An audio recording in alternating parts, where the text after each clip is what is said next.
estamos no meio de uma série, como a gente sempre diz aqui, a gente prega em série para facilitar o entendimento da galera. Nós estamos no meio de uma série chamada O Evangelho.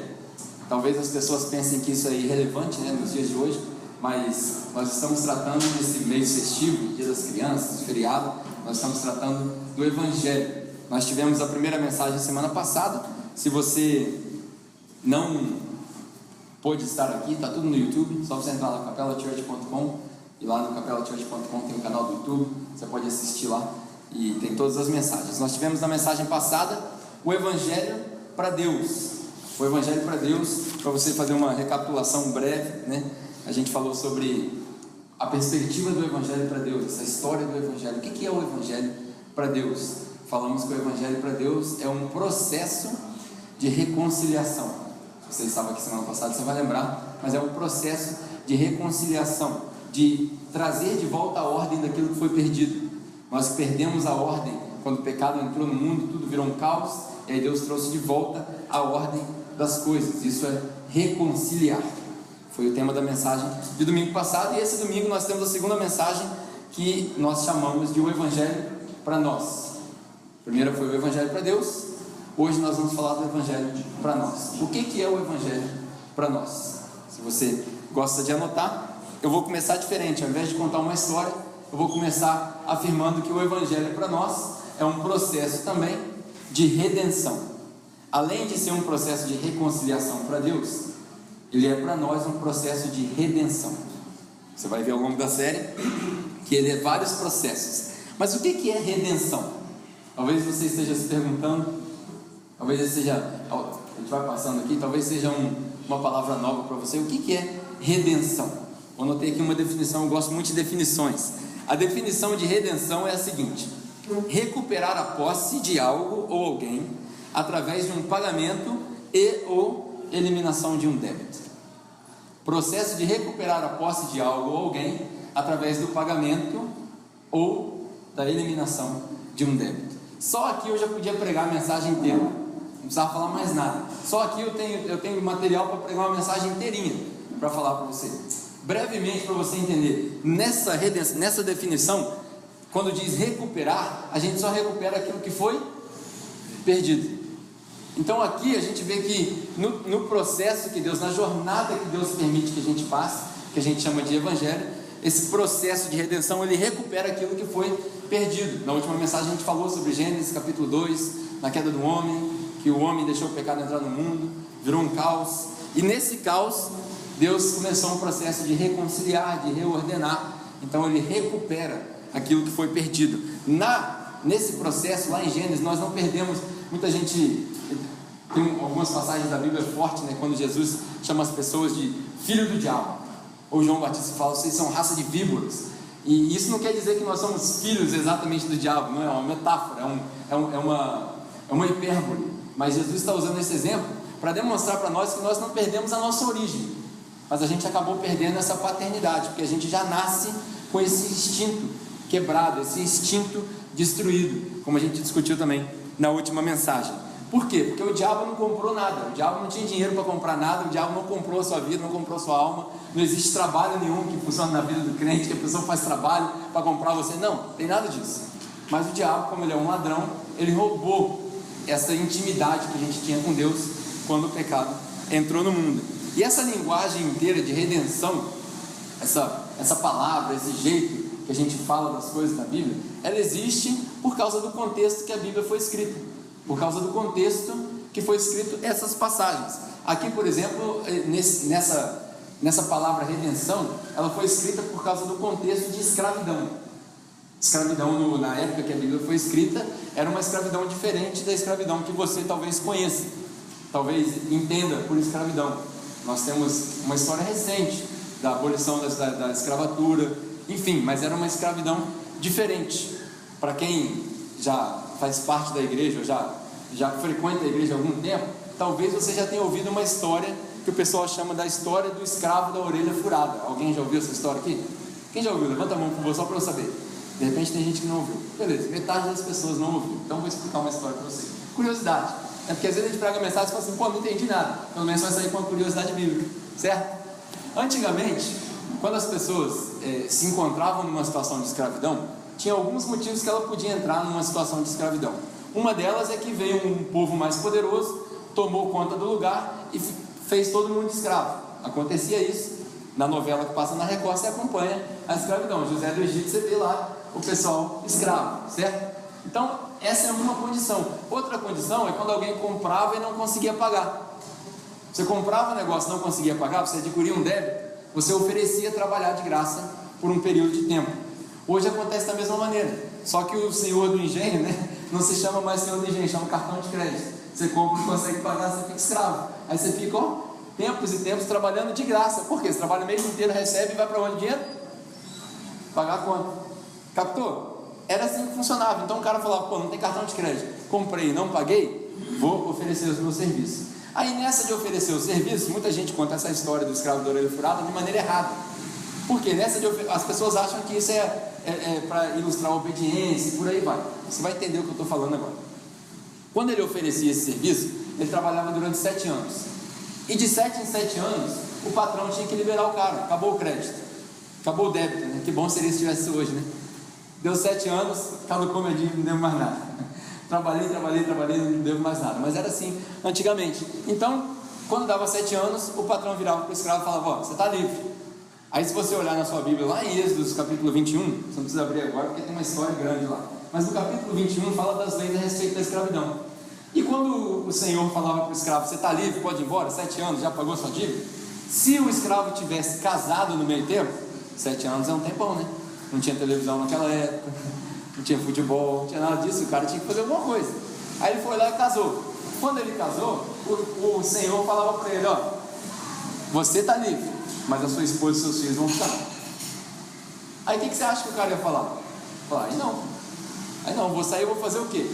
Primeiro que eu já me acostumei a fazer só isso, só sei fazer isso. Aí eu vou deixar minha esposa e meus filhos para trás? Não vou. Aí ele fala uma frase interessante. Ele fala, porque eu amo o meu Senhor, mas amo também a minha esposa e os meus filhos, eu vou ficar. E aí ele falava, eu vou ficar e vou trabalhar para sempre, para ficar com eles. Porque a mulher e criança não tinha direito à liberdade naquela época. E aí tinha uma simbologia. O Senhor trazia o escravo para a porta da casa e fincava a orelha dele na porta. Botava uma estaca, não era um brinco, era uma estaca na porta, e do outro lado da porta, quando saía, furava a orelha dele, ele ficava ali durante um período de tempo, para simbolizar que ele não ia mais sair daquela casa.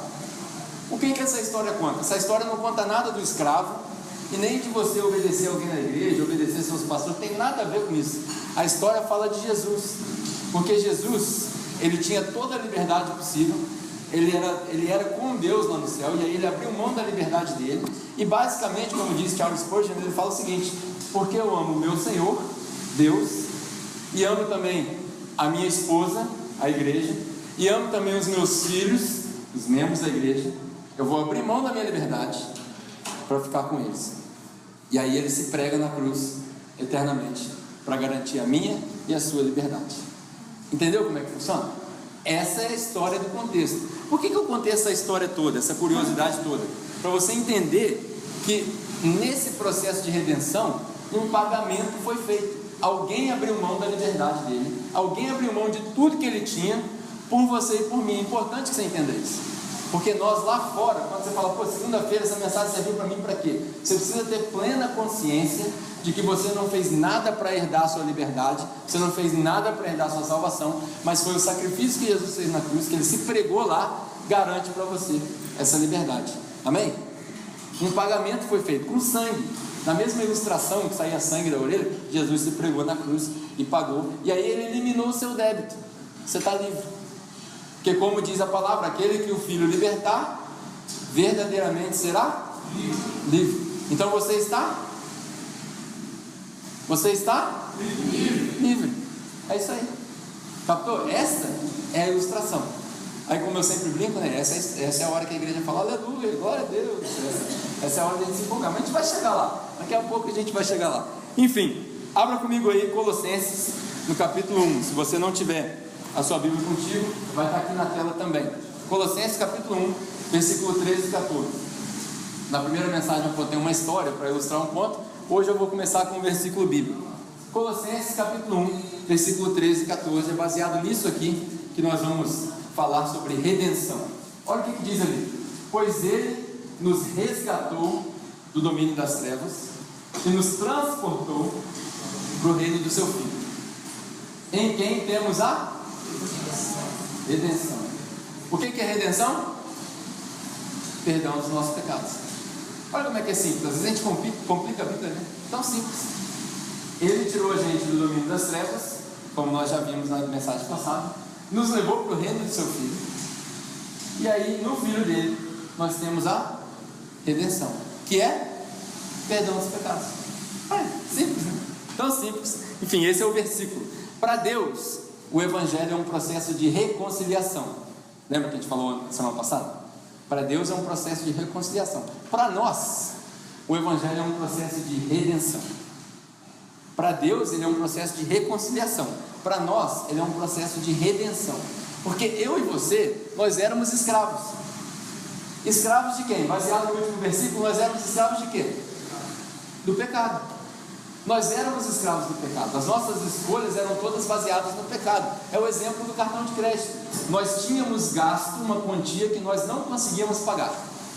Por isso nós éramos escravos. Nós precisávamos ser resgatados. Nós precisávamos ser redimidos. Essa é a palavra da redenção. Semana passada eu dei uma definição sobre redenção muito rápida, que algumas pessoas gostaram, né? Foi João Calvino que falou. Tem uns caras aqui na igreja que gostam de ler essas coisas de história da igreja, falaram, o cara falou um negócio de João Calvino, né? Mas ele falou uma frase interessante. O que é a redenção? A redenção é o processo da salvação que traz a paz entre o homem e Deus. Por quê? Porque antes existia uma ira, uma raiva. Consegue entender?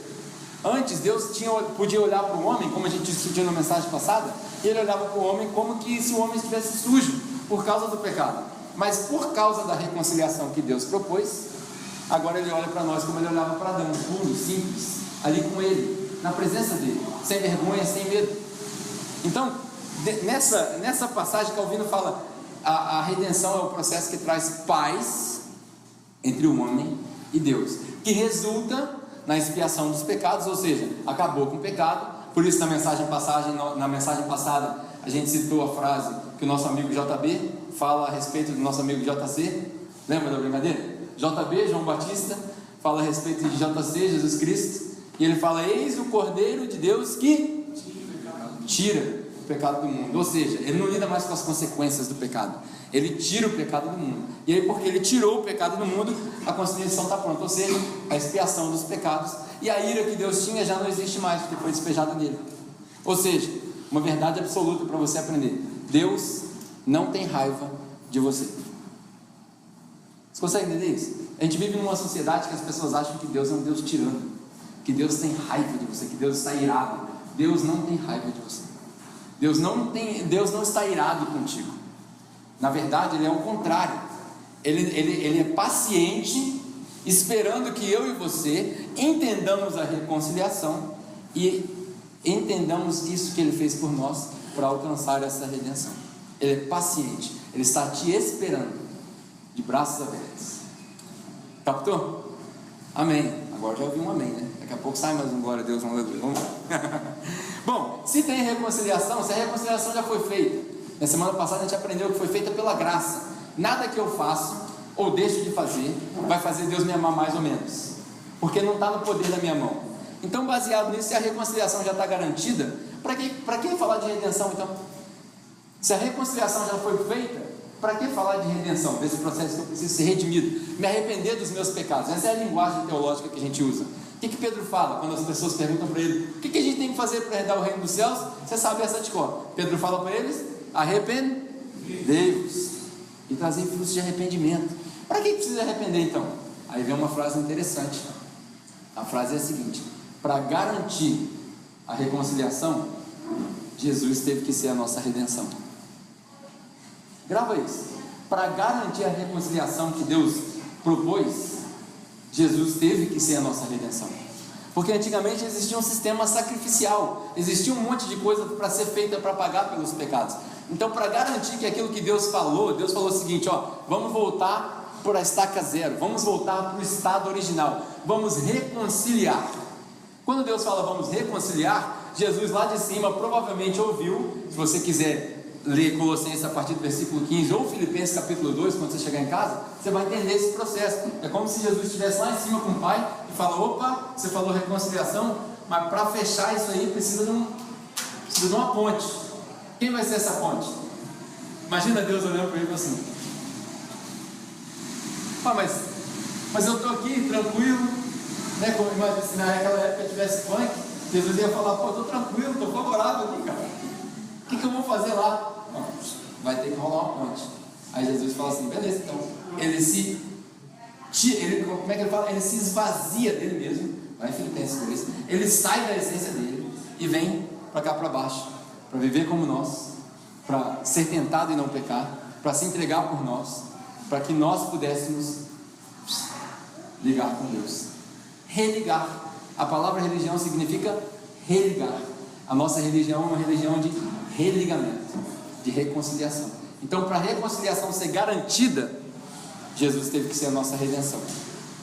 É um negócio interessante você entender. Reconciliação é um negócio para Deus. Deus é que precisa entender. Deus não precisa entender nada, porque Ele é muito maior que nós. Mas Deus é que precisa desse aspecto do Evangelho, se é que Ele precisa de alguma coisa. O aspecto da reconciliação. Porque reconciliação não é algo que eu e você fazemos. Deus é que precisa falar assim: não, eu vou te aceitar de volta. Sabe aquela historinha de aceitar Jesus? Alguém aqui já ouviu a história de aceitar Jesus? Então, eu quero propor para você que aceitar Jesus é impossível. É impossível aceitar Jesus. Primeiro que pela lógica, ele fala, o Evangelho de verdade fala o seguinte: se você quiser me seguir, não tem nem onde dormir. Se você quiser vir atrás de mim mesmo, você vai ter que dar tudo que você tem. Se você quiser vir atrás de mim mesmo, você vai ter que ser pregado numa cruz igual eu fui, ou pior. Porque se eu sou o mestre e fui tratado desse jeito, o que te faz crer que você não vai ser tratado dessa mesma maneira? Esse é o Evangelho. Não é o Evangelho de se você colocar sua mão para o alto, fizer uma oração mágica, sua vida vai melhorar, acabar os seus problemas. Esse é o Evangelho Tabajara. Organizações Tabajara pregam esse Evangelho. Não é o Evangelho da Bíblia. Não é o Evangelho de Cristo. O Evangelho de Cristo é difícil. O caminho que leva à vida é estreito. O caminho que anda com Cristo é curto e estreito. Não desvia nem para a direita, nem para a esquerda. O Evangelho é de fato conservador. O Evangelho não é liberal. Esse é o Evangelho. Aí Jesus fala o seguinte, a frase é a seguinte: a reconciliação é para Deus, porque Deus tem que olhar para você e falar assim: pô, mas você não cabe aqui, você não entra no céu, é impossível te aceitar na minha presença, porque você está cheio de pecado, você está todo torto, todo errado, o pecado já tomou conta do seu instinto, não tem como eu te aceitar na minha presença, porque eu sou santo, eu sou o Criador de todas as coisas. Quem é você para estar na minha presença? Deus deveria falar assim. Aí ele despejou toda essa ira, essa raiva em Jesus Cristo. Ele carregou esse peso. Se você tentar entender 1% do que foi, assiste o filme Paixão de Cristo, vai dar 1% da ideia do que foi. Aí agora muda, que agora, quando Deus aceita a reconciliação, quando Deus te aceita, que não é você que aceita Ele, aí Jesus assume o papel da redenção. Aí a redenção eu e você precisamos entender, porque eu era pecador, eu continuo pecador, eu era cego, como diz a música, agora eu vejo, eu era perdido, e aí eu não achei, eu fui achado, eu fui encontrado. Consegue entender a diferença? Esse é o Evangelho de verdade. Esse é o Evangelho que nós precisamos pregar. Se a gente pregar esse Evangelho lá na rua, sabe o que vai acontecer? Ninguém vai vir. Se a gente pregar esse Evangelho todo dia, sabe o que vai acontecer? Ninguém vai vir para a igreja. Essa é a ideia. Essa é a ideia. A ideia não é trazer multidão, porque multidão não resolve nada. Nem Jesus gostava de multidão, ele dava pão para multidão, na hora que encheu a barriga a galera vazava. A ideia é essa, porque pelo menos quem vier vai vir pelo Evangelho, não vai vir por causa de musiquinha, não vai vir por causa de ambiente legalzinho, não vai vir porque a igreja tem um prédio maneiro, porque a igreja tem trabalho social, porque a igreja tem isso e aquilo. A igreja não tem nada. Eu e você não temos nada. Nós somos pobres, pecadores. Nós precisamos de arrependimento, só isso. Só isso. Essa é a redenção. Qual que é o problema da história toda? O problema é que eu e você somos orgulhosos. E aí não adianta você falar para mim que não é, porque eu sei que é. Eu sou provavelmente o mais orgulhoso de todos desse meio aqui. Nós somos orgulhosos, a gente não consegue aceitar que alguém tem que pagar pelo que eu fiz. Vou te dar um exemplo. Várias vezes eu vindo de uma cultura diferente, não que a cultura brasileira seja pior ou melhor, mas de uma cultura diferente, Várias vezes eu ia no supermercado, que me deu na telha, que o cristão é generoso. Lembra que a gente leu na hora da oferta aqui? A generosidade? Através da nossa generosidade, geração de graças. Então eu ia no supermercado, e eu via uma pessoa na minha frente, uma pessoa atrás, eu não perguntava se a pessoa precisava ou não. Eu não perguntava se a pessoa estava passando fome ou não. Me dava vontade e falava, vou pagar a compra dessa pessoa. Aí eu passava o cartão e pagava a compra. Fui embora. Isso é normal lá fora. A cultura anglo-saxônica é normal isso. Cheguei aqui no Brasil e tentei fazer isso umas 2 vezes. Quase que me expulsaram do supermercado. A senhorinha estava na minha frente, então jamais vou deixar você pagar minha conta. Você é louco, mineiro? As pessoas têm uma dificuldade de aceitar ajuda aqui no Brasil, que é impressionante. Por que isso? Porque nós somos orgulhosos. Esses dias mesmo o Jack falou para mim que ele desceu do ônibus e viu um senhor carregando um senhor ou uma senhora, né? Um senhor carregando várias sacolas. E aí ele falou, pô, vou descer aqui. Era uns 3 pontos longe de casa. Vou descer aqui e vou ajudar ele. Na hora que ele, pô, posso pegar sua conta? Ele disse, pode pegar minha conta? Provavelmente ele tinha medo, né? Sei lá, o cara pegar a conta e sair correndo, minha cara não ajuda, né? Parece um brutamonte desse do seu lado, se eu carregar sua conta, ele sai voado. Mas essa história é para quê? Para você entender, as pessoas têm dificuldade de aceitar ajuda, porque nós somos orgulhosos de natureza. O orgulho precede a queda. Já ouviu essa frase? O orgulho precede a queda. A gente não consegue aceitar que existe um Salvador no céu, que é santo, que não fez nada para merecer o castigo, e que Ele tomou o meu lugar sem eu pedir, e sem eu merecer, e sem eu ter condição de pagar de volta. Porque o cara que é homem mesmo, o cara macho, quando alguém dá um negócio para ele, ele quer dar de volta, é ou não é? O cara vai lá te dar R$200 para te ajudar na compra esse mês. Mês que vem você está doidinho para você ganhar o salário de novo, você quer pagar de volta. Você não pode deixar devendo, tem que ficar kit. Mas para nós, seres humanos pecadores, é quase impossível entender que não tem como ficar kit com Cristo. Não tem como, não tem nada que você faça que vai fazer você ficar kit com Cristo. Paguei, Senhor, hoje eu orei de joelho 5 minutos. Hoje eu estou kit, hein? Amanhã eu dei uma escorregadinha, mas aí não, eu li 2 capítulos da Bíblia hoje. Aí eu estou kit de novo. Não tem como. Esse é o problema, não entra na nossa cabeça. Aí a gente entra na paranoia de quê? Talvez você já tenha vivido isso, só com uma palavra diferente. A gente entra numa paranoia chamada autorredenção. Autorredenção. A gente tenta se autorredimir. Não sei o que é isso, vou te falar agora. O que é autorredimir? É se vender. A gente se vende todo dia e toda hora. Uns se vendem para o trabalho, outros se vendem para carreira, outros se vendem para uma vida de sucesso, outros se vendem para um futuro melhor. Já passou isso na sua cabeça? A gente constrói a nossa vida ao redor de circunstâncias que não passam desse tempo, desse espaço. A gente se vende. Se vender é inevitável. Alguns se vendem para a religião. Já viu isso? Passa o dia inteiro dentro da igreja todo dia para tentar viver uma vida como uma boa pessoa. Não tem como viver como uma boa pessoa, porque tudo isso é uma tentativa de autorredenção. Toda tentativa de preencher o vazio existencial que a gente tem com coisas materiais é uma tentativa de autorredenção. Para raciocinar, deixa isso entrar na sua cabeça. Toda tentativa de preencher o vazio existencial com coisa material é uma tentativa de autorredenção.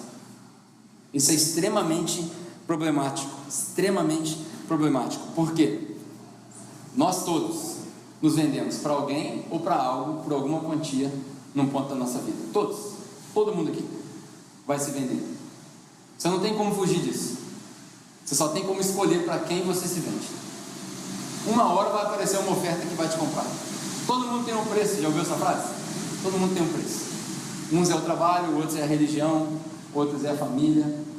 Você só tem como escolher para quem você se vende.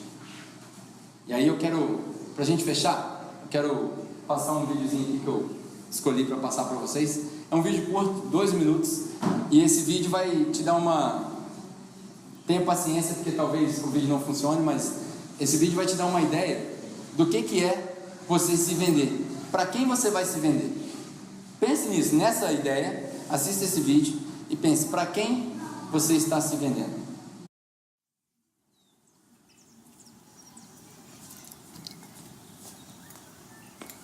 Primeiro eu tenho que pegar o celular de vocês. Eu vou deixar vocês na sala de espera, que daí eu vou avisar o pessoal que vocês já estão aqui. Aí depois eu levo vocês pro teste.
Podem sentar aí, fiquem à vontade. Vamos lá.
Crianças, elas emulam o nosso comportamento, né?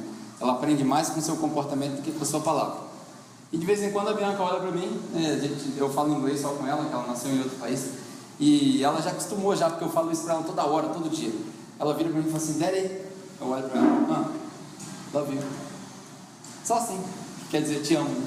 Ela faz isso o tempo todo, que ela emula o nosso comportamento.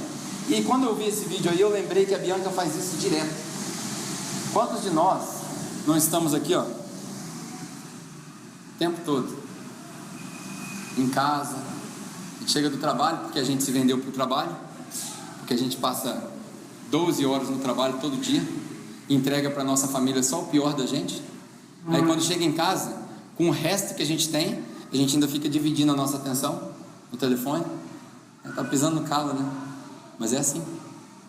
A gente passa pouco tempo com a nossa família. E às vezes a Bianca vira para mim de manhã e fala assim: pai, eu não quero brinquedo nenhum, não quero brincar com nada, só quero passar um tempinho junto. A gente pode passar um tempinho junto?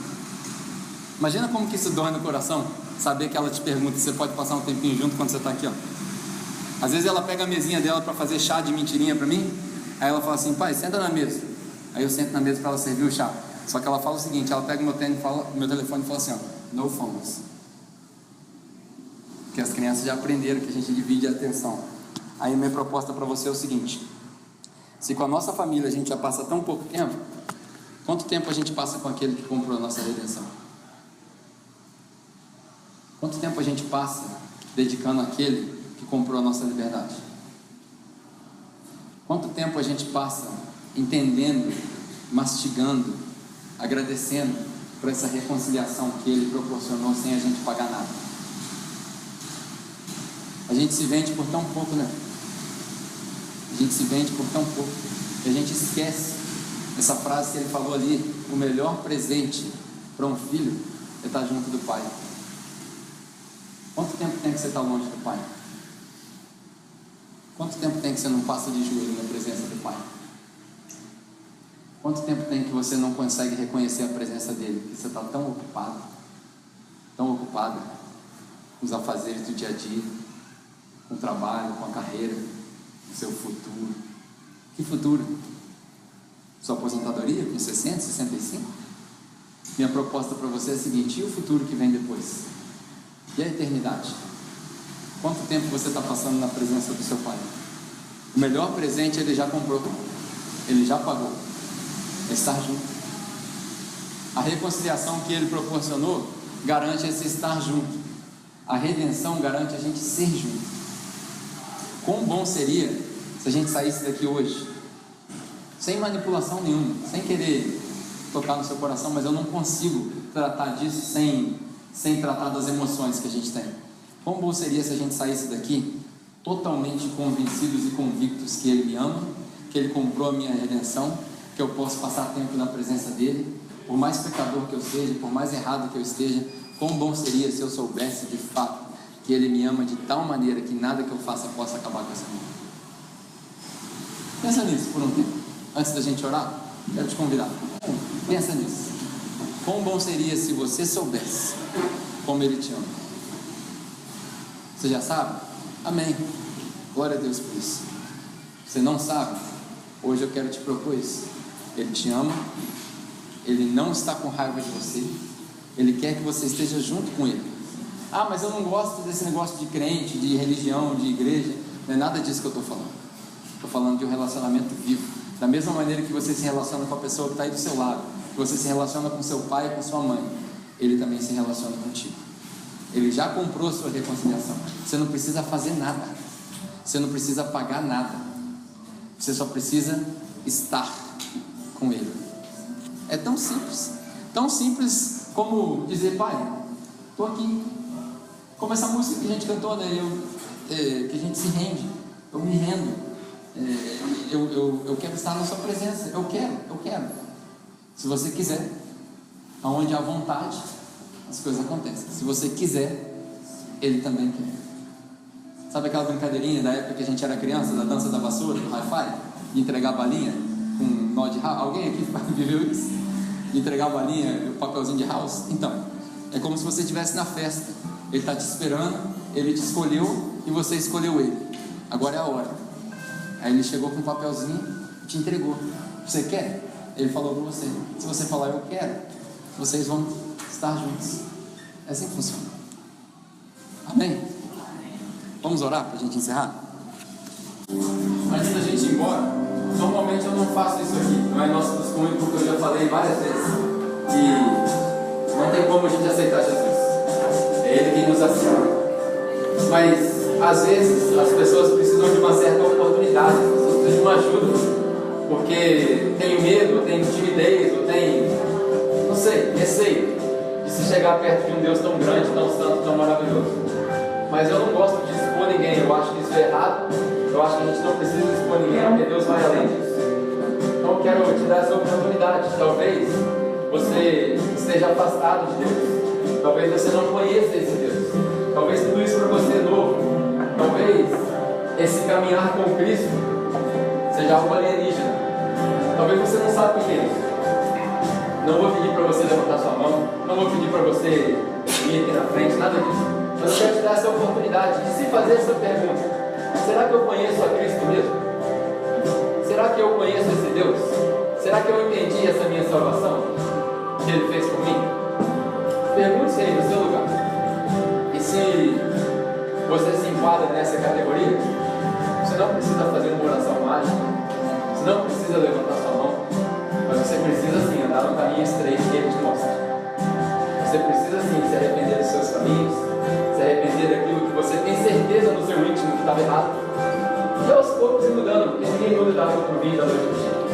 Nós estamos de braços abertos para te receber, e que você possa entender que essa canção seja a sua oração, que Ele te ama tanto, Ele realmente te ama. Não tem mais nada que Ele possa te dizer, Ele te ama. Feche seus olhos, cubra a sua cabeça e passa aí os seus 30 segundos dizendo para Ele o que você quer, se você realmente quer. Se você não sabe nem como orar, talvez você possa dizer alguma coisa assim na sua cabeça, no seu coração. Dizer: Pai, Deus, obrigado pela minha salvação, obrigado pela minha redenção. Eu me arrependo dos meus caminhos, me arrependo dos meus pecados,